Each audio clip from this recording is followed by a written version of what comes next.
أكبر لا إله إلا الله والله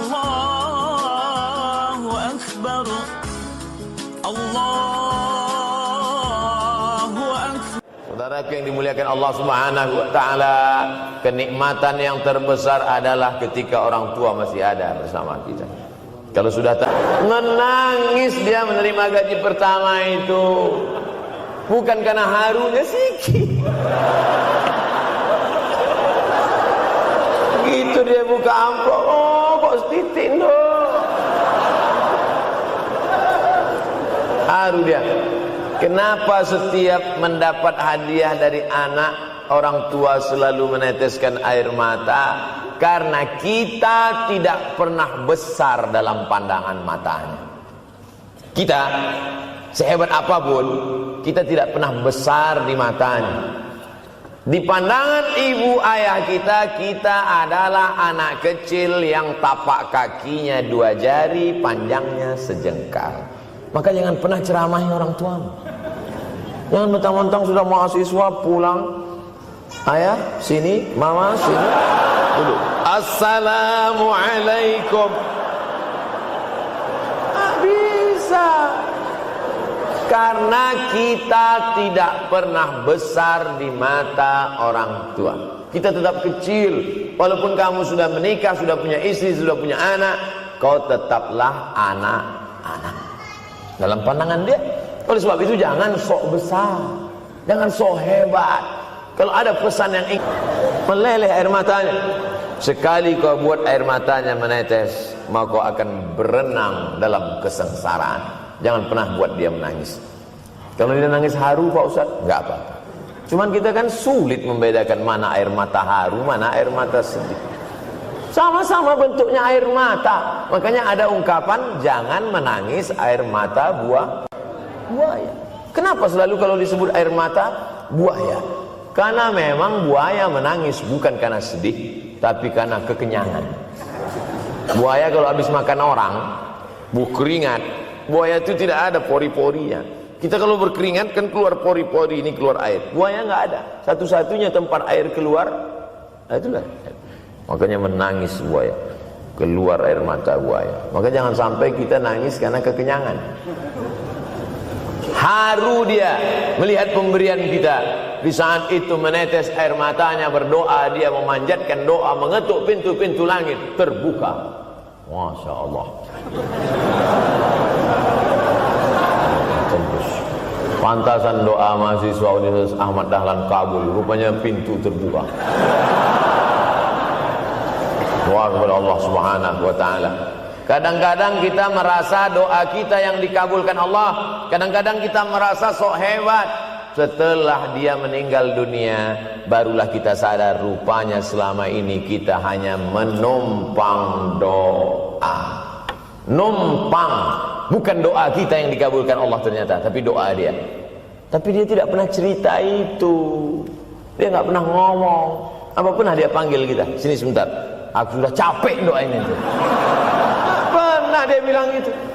Dia cukup mengadu tengah malam, ya Allah, anakku ini jadikan dia berhasil kuliahnya, ya Allah. Sudah hampir 14 semester nggak selesai-selesai. Dia mengadu kepada Allah Subhanahu wa taala. Ma, aku susah ini sekarang. Susah kenapa? Skripsiku ditolak terus. Pembimbing kemarin itu mempersulit terus. Berdoa dia tengah malam, ya Allah, lapangkan hati pembimbing itu supaya anakku cepat, ya Allah. Kalau enggak, matikan dia, ya Allah. Kabul, 2 hari setelah itu meninggal.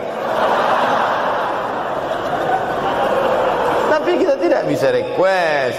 Oleh sebab itu maka banyak-banyak dekatkan kepada orang tua, senangkan. Saya ceramah di Malaysia, dibawa jamaah ke mall. Ustaz Samad, esok kita tak ada tazkirah, tak ada tausiah.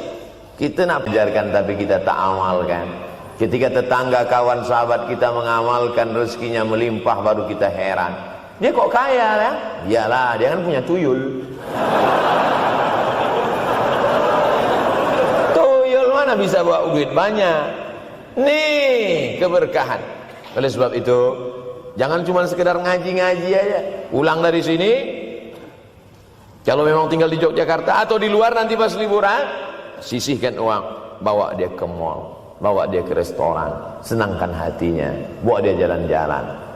Cuman tetap juga yang logis. Kalau dia udah tua, janganlah dikasih kacang goreng. Sesuaikanlah, agar-agar kasih. Enggak perlu dikunyah. Kiri kanan gol, kiri kanan gol. Orang tua bawa kasih kacang, menyiksa itu. Saudaraku yang dimuliakan Allah Subhanahu wa taala, kenikmatan yang terbesar adalah ketika orang tua masih ada bersama kita.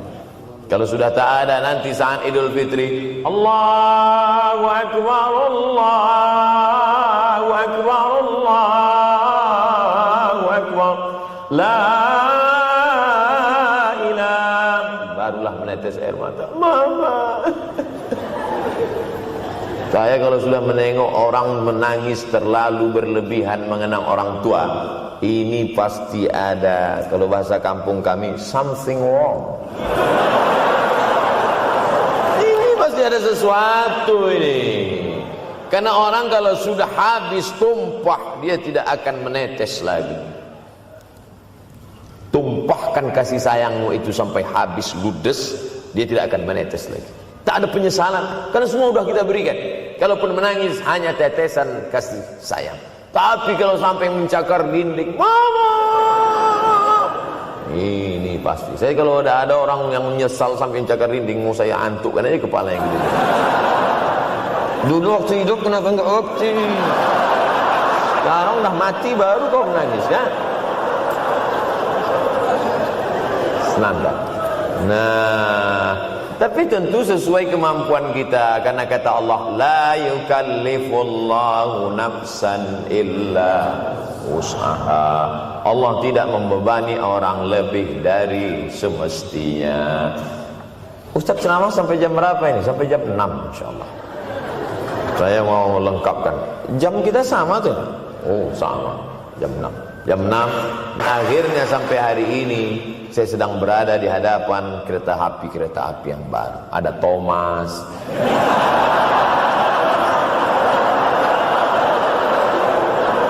Kok Ustaz tahu Thomas? Anak saya paling suka itu. Satu koper kereta. Artinya apa? Bangun rel, maka akan ada lokomotif baru. Dunia boleh berganti, zaman boleh berubah. Idza waqa'an ala ahadikumul qiyamah, kalau kamu sudah mau mati, wa fi yadihi fasilah, di tanganmu ada bibit korma. Sudah mau mati, di tangan ada bibit korma. Apa yang kita lakukan?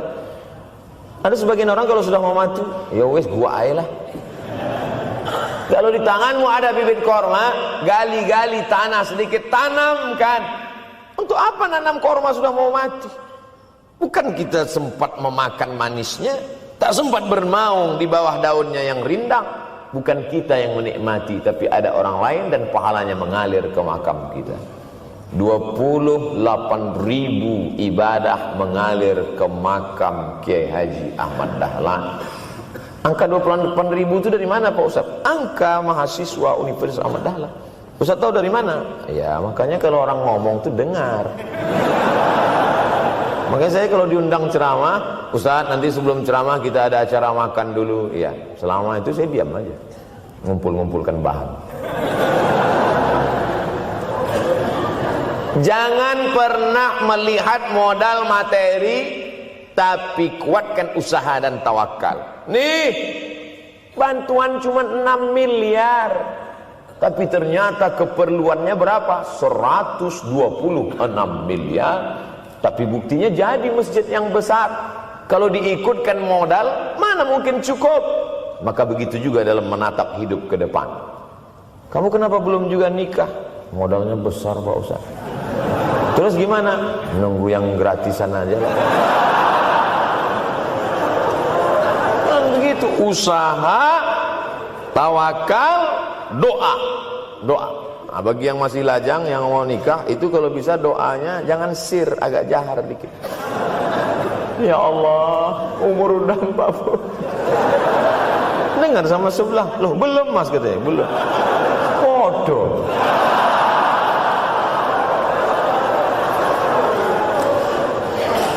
Kira-kira rezeki itu Allah yang ngatur? Nyamuk. Cicak tidak bisa menggunakan tangannya, karena kalau dia pakai tangannya jatuh. Kadang pakai 4 aja jatuh.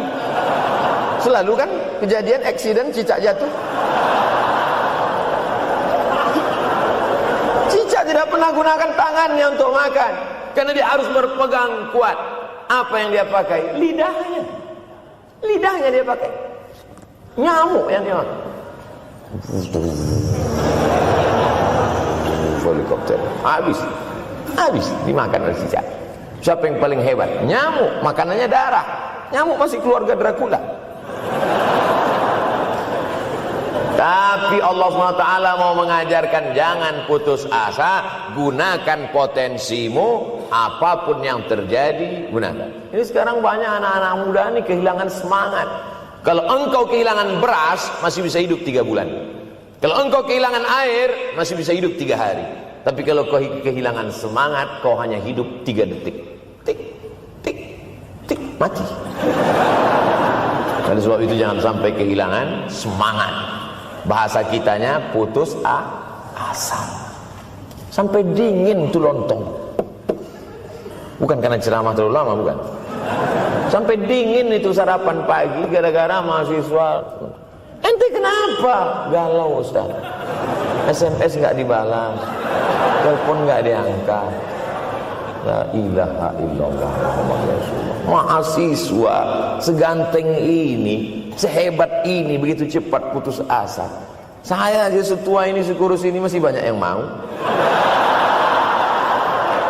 Lihat tuh komen-komen di Instagram, baca tuh komen-komen di YouTube. Ustaz, jadikan aku yang kedua ya. Masa kalian anak-anak muda gagah perkasa, bangkitkan semangatmu, takbir. Banyak yang belum ketemu jodoh. Saudara yang dimuliakan Allah Subhanahu wa taala, maka bangkitkan semangat. Tapi yang namanya semangat ini tidak bisa bangkit dengan banyak. Kita lihat orang bersemangat, pede di depan orang, pede luar biasa. Dia kok pede sekali? Pakai sangkar. Banyak juga yang semangat, pede luar biasa, rupanya pakai jimat. Kita pede kita bukan karena sabu-sabu, bukan karena narkoba. Pede kita karena kita sudah serahkan semuanya pada Allah. Inna sholati wa nusuki wa mahyaya wa mamati lillah. At-tahiyatul mubarakatun sholawatun thayyibatun lillah.